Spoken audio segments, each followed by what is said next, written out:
इस रास्ते पे खतरों का सामना करने के लिए तुम्हें अपने जज्बात को काबू में रखना होगा। ट्रेनिंग का ठीक इस्तेमाल करके हमारे जिहाद को अपनी मंजिल तक ले जाना है इंशाल्लाह। हाय फ्रेंड्स, मैं हूं शेफ विवान तिवारी और आज आपको एक बहुत ही स्पेशल रेसिपी बना के बताने वाला हूं।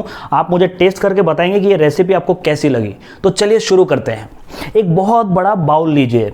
अब इसमें हम बहुत ज़्यादा मात्रा में बिना सर पैर की स्क्रिप्ट डालेंगे। ये ली हमने बिना सर पैर की स्क्रिप्ट। अब इसमें हम 2 बड़े चम्मच स्टार किड्स डालेंगे, बड़ी बड़ी स्टार कास्ट डालेंगे। इससे एक अलग फ्लेवर आएगा। इसको हमने अच्छे से मिला लिया। अब ज़्यादा आप स्पाइसी खाते हैं तो थोड़ा सा हम 2-3 ग्लैमर आइटम सॉन्ग का तड़का लगाते हैं। ढेर सारे फॉरेन डांसर्स ये लिए हमने। अब इसको अच्छी तरह से मिला लिया। ये मिश्रण हो रहा है तैयार, अच्छा कलर भी आ रहा है। अब आपको क्या करना है, 2-3 बड़े टिंज ऑफ वन लाइनर वाहियात पंचेस लेने हैं ताकि एक अलग अरोमा आए अंदर में, ठीक है, एक वो खुशबू आए। तो हमने लिए ये वन लाइनर पंचेस वाहियात वाले, इसको अच्छी तरह से मिलाया। ये मिल गया अच्छी तरह से। अब ये हो गया हमारा मिक्सचर तैयार। अब इसे हमें पेड प्रमोशन के ओवन में रखना है सिर्फ और सिर्फ 5 मिनट के लिए, याद रखिएगा। ये रखा और ये बाहर आया। क्या खुशबू है, देखने में भी बहुत लजीज है। तो ये लीजिए, टेस्ट कीजिए और बताइए कैसा है। सर ये तो टट्टी है ना, सही में ना। लेकिन इसी रेसिपी को आप और हम जैसे लोग मार्केट में 200-300 करोड़ का बिजनेस करवाते हैं, और वहीं पे शाहिद और अलीगढ़ जैसी well written, well narrated, well perform stories market में कब आके गायब हो जाती है हमें पता भी नहीं चलता है। फिर हम उसे किसी टीवी या OTT प्लेटफॉर्म पे देख रहे होते हैं और बोलते हैं क्या परफॉर्मेंस है यार, क्या कंसेप्ट है यार। लेकिन तब तक उनके साथ वो इंजस्टिस, वो देरी हो चुकी होती है। फिर आप लोग बोलेंगे कि हमें सीरियस नहीं, कॉमेडी फिल्म्स बहुत पसंद है।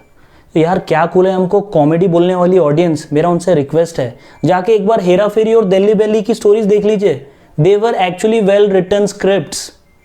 आज हम एक ऐसी ही well narrated, well scripted, well documented और ये सबसे ऊपर perform with full of conviction story के बारे में बात करने जा रहे हैं। एक ऐसे फिल्म जिसको पूरी दुनिया ने रिकॉग्निशन दिया, चाहे वो हांगकांग फिल्म फेस्टिवल हो, चाहे वो न्यूयॉर्क फिल्म फेस्टिवल हो, या फिर वो चाहे टोरंटो फिल्म फेस्टिवल हो। इनफैक्ट ये film of the closing night थी न्यूयॉर्क फिल्म फेस्टिवल में। अनफॉर्चुनेटली ये फिल्म इंडिया में 2018 में रिलीज़ भी हुई और आके गायब भी हो गई, लेकिन इसको वो वेल डिजर्व्ड रिकॉग्निशन नहीं मिल पाया क्योंकि आप और हम बिजी थे हैप्पी न्यू ईयर और हाउसफुल 4 जैसी फिल्मों को सुपरहिट बनाने में। वेलकम फ्रेंड्स, आप देख रहे हैं मेरे साथ ओमरता एक्सप्लोर्ड ओनली ऑन फिल्मी gossips with Vivaan.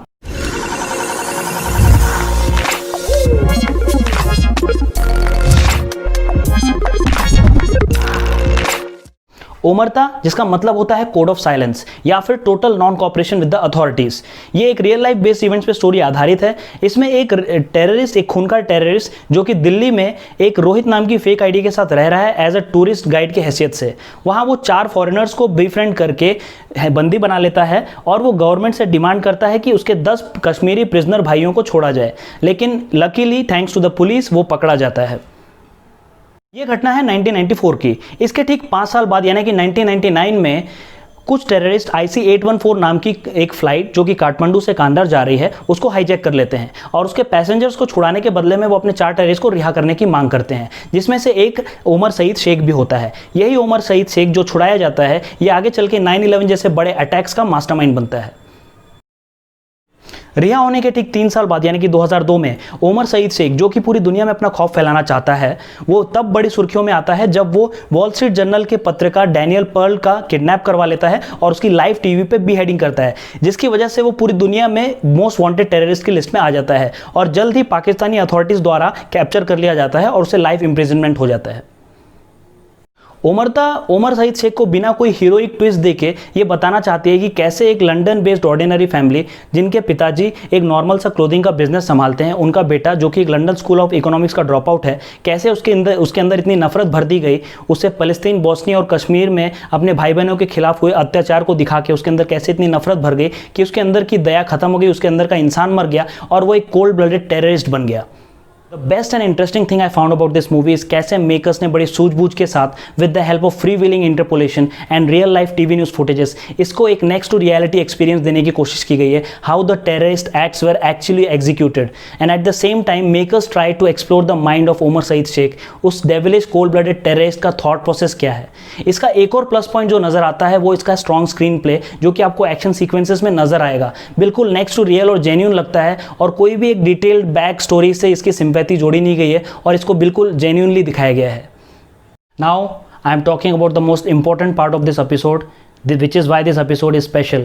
Yes, I'm gonna talk about Omar Saeed Sheikh, the guy who played Omar Saeed Sheikh, Mr. राजकुमार राव। मैंने एपिसोड के बिगनिंग में आपसे कहा था कि इस स्टोरी को with full of conviction perform किया गया है और वो कन्विक्शन आपको राजकुमार राव की आंखों में नजर आएगा जब उन्हें आप देखेंगे ओमर सईद शेख के कैरेक्टर में। एक इंटरव्यू में उनको कहते हुए मैंने सुना था कि 2015 में जब फ्रांस में अटैक्स हुए थे तो उनको वो अटैक्स सही लग रहे थे क्योंकि वो उसे ओमर सईद शेख के लेंस से देख रहे थे, वो उस कैरेक्टर में इतना डीप घुस चुके थे। सो ये एक कैरेक्टर के कमिटमेंट को दर्शाता है, लेकिन अनफॉर्चुनेटली उनको उनका ड्यू रिकॉग्निशन नहीं मिला और हम और आप जैसे लोग वरुण धवन को बेस्ट एक्टर का अवार्ड देने में बिजी थे। हिंदुस्तान में आज भी ऐसे ब्रेव फिल्म मेकर्स मौजूद हैं जो बड़ी बेबाकी से सोशल इश्यूज़ को आपके सामने रखते हैं अपनी एंटरटेनिंग कहानियों और फिल्मों से, चाहे वो आर्टिकल 15 हो या फिर शाहिद में एक ऐसे लॉयर की कहानी हो जो इनोसेंट फैमिलीज़ के लिए केस लड़ते हैं जिनको मजहब के नाम पे टेररिस्ट बोल के फंसा दिया जाता है, या फिर अलीगढ़ में एक ऐसे गे प्रोफेसर की कहानी हो जो इस सोसाइटी में इनसिक्योर महसूस कर रहा है, ये सोसाइटी उसको एक्सेप्ट नहीं कर पा रही है, जबकि LGBTQ कम्युनिटी आज की डेट में एक सच्चाई है और हमारे बीच बराबर की इज्जत की हकदार रखती है। ऐसी बहुत सारी कहानियाँ हैं जिनको उनका ड्यू रिकॉग्निशन नहीं मिल पाता क्योंकि हम और आप बिजी रहते हैं हैप्पी न्यू ईयर और रेस 3 जैसी फिल्मों को आइडियलाइज करने में। एनीवेज, देर से ही सही OTT प्लेटफॉर्म ने इस फिल्म को रिकॉग्नाइज कर लिया है। उमरता रिलीज हो चुकी है ZEE5 ओरिजिनल्स में, इसे आप वहां देख सकते हैं। बस एक ही बात का डर है कि यहाँ भी नेपोटिज्म और बायस सिनेमा का कीड़ा ना आ जाए। एनीवेज, आपको ये एपिसोड, ये रिव्यू कैसा लगा हमें कमेंट बॉक्स में ज़रूर बताइए और जिसने सब्सक्राइब नहीं किया है प्लीज़ जाके सब्सक्राइब कीजिए। तब तक के लिए मिलते हैं अगले एपिसोड में, अगले रिव्यू में। This is Vivaan signing of.